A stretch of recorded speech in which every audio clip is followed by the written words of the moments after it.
Assalamualaikum warahmatullahi wabarakatuh. Hello everyone, my name is Resfida Yeni, and in this video I would like to present about the analyzing poem The Given Tree by Saul Silverstein to completed my final examination in project B.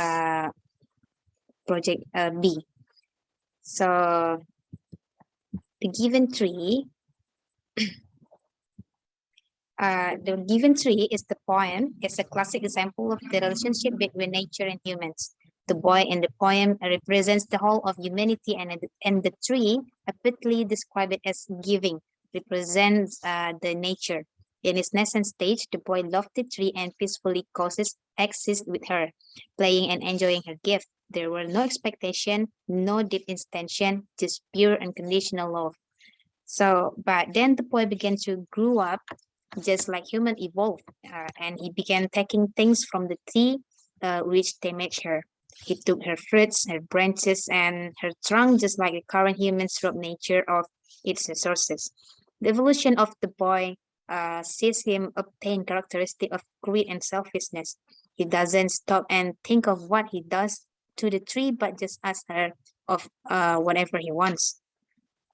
And when he finally becomes old and weak, he returns to his old self of his where just the presence of the tree was enough to satisfy him. The poem is a reflection of humans' current action, the materialism and the uncaring method of achieving that. The damage was done to the nature and selfishness of the humans in just taking things without giving anything in return. Everything going in the current world is here in this poem. So this poem is a tale of how unconditional nature is in providing humans with what he wants. It is also a tale of how humans abuse this trait of nature. It is a tale of a complete cycle in which the human is free but then clings to greed and materials and finally becomes free again. It is a reminder that what really matters at the end isn't really substantial but abstract, a sense of belonging with someone of true love. But it is also a tale of caution. The way um, the way the tree sees the human as a boy throughout his life shows a changing attitude towards him as a result allows him to go off on the wrong path of greed, of materialism and sadness, or we can say that he wants to go to the places far away because of the sadness. And had the tree acknowledge him as a man instead of a boy, the result may have been different, and as this poem is a children's book, so it is usually read out loud to the children by their parents. This poem can be said to be a cautionary tale to them. So, this poem has a poetic devices that consist. The first one is allegory. The giving tree has a good and sound moral in it. So it shows nature's unconditional love and sacrifice, and it shows humans' greed and selfishness. Above all, it makes one take and away feelings of inspiration, of realization, of introspection when one is done reading it. The second one is enchantment. The lines when first flew into each other. For example, line 3, 4, 6 make one sentence, and 3 or 4 lines make one sentence throughout the poem. The third one is personification. The main poetic devices seen throughout the poem is personification. The tree is personified and given voice and feeling. And the tree feels joy when the boy plays with her, and it feels sadness when he leaves. The tree longs for his return and is willing to help the boy with anything he wants, going so far as to sacrifice herself.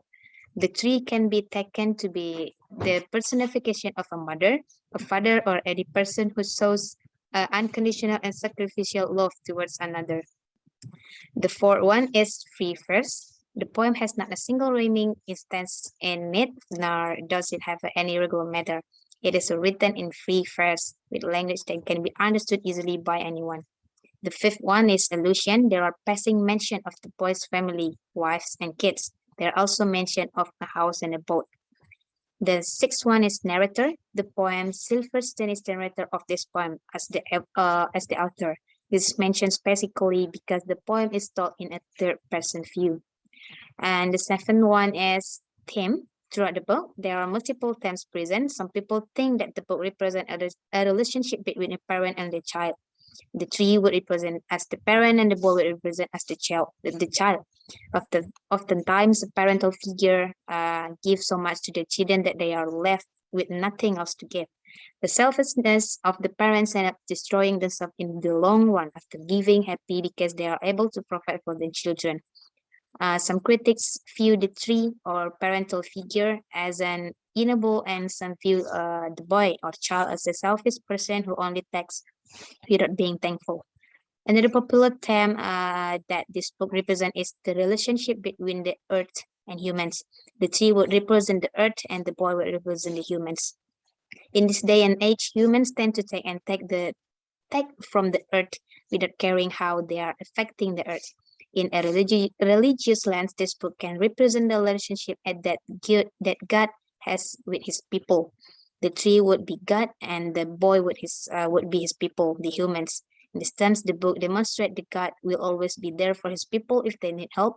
Religiously, the book can also represent unconditional love.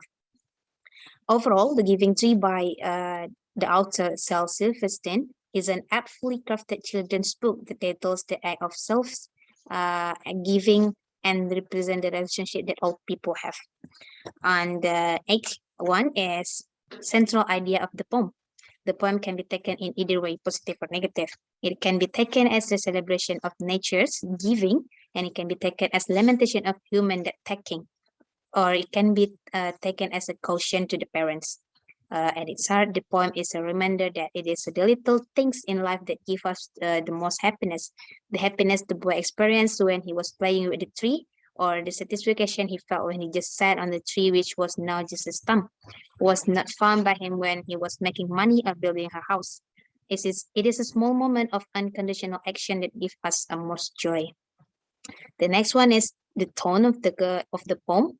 The tone of the poem is happy, inspiring in the beginning. The boy loves the tree, and the tree loves the boy. Both are happy. Then it's into one of fret and sadness and melancholy. The tree is sad that the boy is away, and the boy is unthoughtful of the tree's feeling and goes only after his desires. In the end, the boy is sad too. The ending of the poem is again inspiring and thought-provoking. The way the boys return to the tree, and the tree finds itself happy again. It is just makes one think of what life is really about, and how in the end it's the little things that matter. And the last one is conclusion. The author, Sal Silverstein, capture an apt comparison of the relationship between nature and humans in this poem.